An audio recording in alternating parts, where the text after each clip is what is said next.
इंसानियत ये शब्द आजकल किताबों में ही अच्छा लगता है, लेकिन हकीकत में हमारे समाज के कुछ लोग जानवर से भी बदतर हो चुके हैं। नमस्कार दोस्तों, सोचिए एक 3 साल की बच्ची के बारे में, एक नन्ही सी जान जिसे ये भी नहीं पता था कि दुनिया में नफरत या बदला क्या होता है। वो बस अपनी धुन में खेल रही थी, लेकिन उसे क्या खबर थी कि जिस दुनिया में वो मुस्कुराती हुई खेल रही है, वही दुनिया उसके लिए एक ऐसी खौफनाक साजिश बुन रही है जिसका अंजाम सुनकर आपकी रूह कांप जाएगी। आज की कहानी किसी सुनसान जंगल या बड़े शहर की नहीं है। ये कहानी है महाराष्ट्र के मालेगांव के एक छोटे से गांव की, जहां एक दरिंदा भीड़ का हिस्सा बनकर घूम रहा था। एक ऐसा शख्स जो बच्ची को ढूंढने का नाटक कर रहा था, जबकि उसके हाथ उसी बच्चे के खून से रंगे हुए थे। आज हम बात करेंगे यधनिया की और उस इंसाफ की लड़ाई की जो आज पूरा मालेगांव लड़ रहा है। ये घटना है दोंगराले गांव की। ये गांव कोई बहुत बड़ा शहर नहीं है। यहाँ मुश्किल से 2000 लोगों की आबादी बसती है। यहाँ रहने वाले ज्यादातर लोग किसान हैं या दिहाड़ी मजदूर हैं। एक शांत जगह जहाँ सब एक दूसरे को जानते हैं। इसी गांव में रहता था एक खुशहाल परिवार। याधनिया के पिता जो पेशे से एक फोटोग्राफर थे और उनकी माँ जो घर संभालती थी। याधनिया की एक छोटी बहन भी है जिसकी उम्र मात्र 1 साल। याधनिया अभी सिर्फ 3.5 साल की। वो उम्र जब बच्ची तोतली जबान में बोलना सीखती है, जब वो हर चीज को हैरानी से देखती है। लेकिन 16 नवंबर 2025 की वो मनहूस शाम इस परिवार की खुशियों को हमेशा के लिए निकल गई। दिन था 16 नवंबर, शाम के करीब 3 से 4 बज रहे थे। गांव में दोपहर की शांति थी। याधनिया अपने घर के बाहर जो बरामदा बना हुआ था वहाँ खेल रही थी। घर के अंदर उसकी माँ, दादी और आंटी मौजूद थी।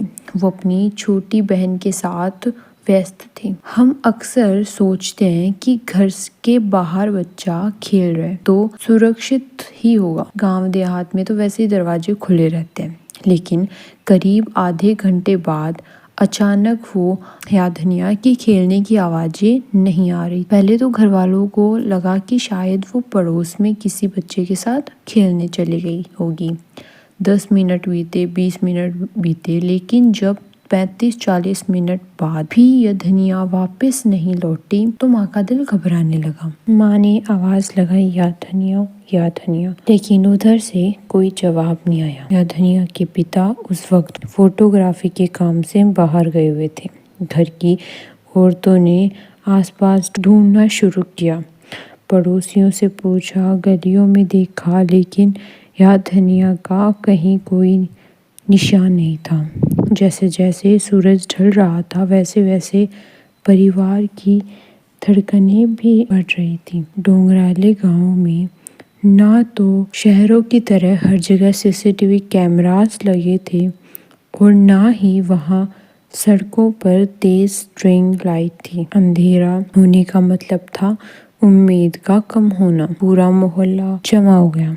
हर कोई याधनिया का नाम पुकारते हुए खेत खलियानों की तरफ ढूंढ रहा था। सोचिए उस बाप की हालत जिसे फोन पर खबर मिली होगी कि उसकी फूल जैसी बेटी गायब हो गई है। वो अपना काम छोड़कर भागा चला आया।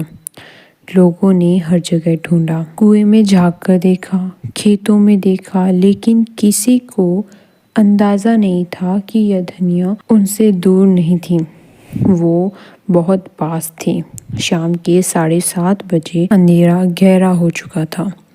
तभी गांव के कुछ लोगों की नज़र घर के मात्र 300 मीटर दूर के एक मोबाइल टावर के पास गई।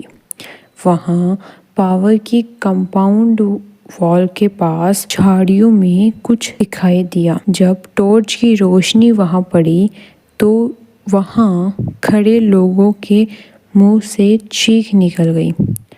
वहां याधन्या की लाश पड़ी थी। लेकिन ये सिर्फ एक मौत नहीं थी, ये हैवानियत की हद थी।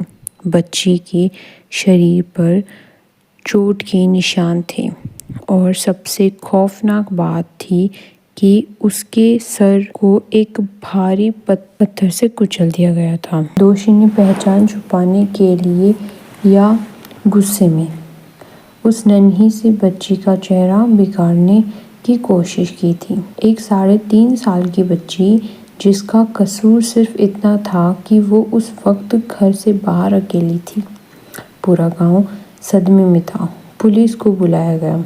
घर से सिर्फ 300 मीटर दूर बॉडी मिलने का साफ मतलब था कातिल कोई बाहर का नहीं बल्कि इसी गांव का है। कोई ऐसा जो रास्तों को जानता था, कोई ऐसा जो अंधेरे का फायदा उठाना जानता था। पुलिस ने आते ही इन्वेस्टिगेशन शुरू की। गांव वालों से पूछताछ शुरू हुई, लेकिन केस का सबसे बड़ा सुराग किसी बड़े ने नहीं बल्कि वहां के नन्हे बच्चों ने दिया। युदानिया अक्सर मोहल्ले के बच्चों के साथ खेलती थी।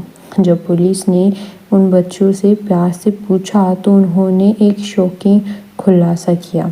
बच्चों ने बताया कि युदांशा को एक अंकल चॉकलेट दिलाने के लिए ले गए थे।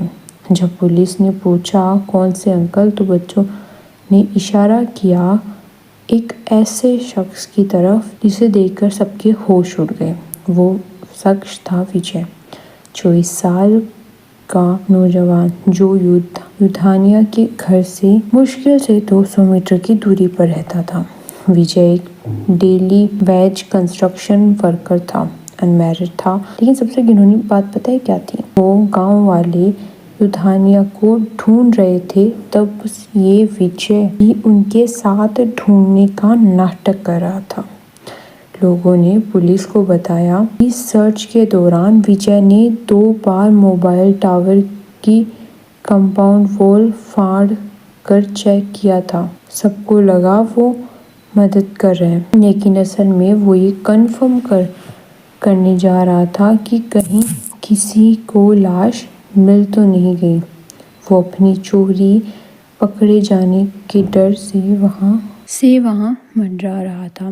रात के करीब 8:30 बजे पुलिस ने विजय को हिरासत में लिया। शुरू में तो वो मुकरा गया, लेकिन जब पुलिस ने सख्ती दिखाई तो उसने अपना जुर्म कबूल किया। और वजह सुनकर आपका खून खौल जाएगा।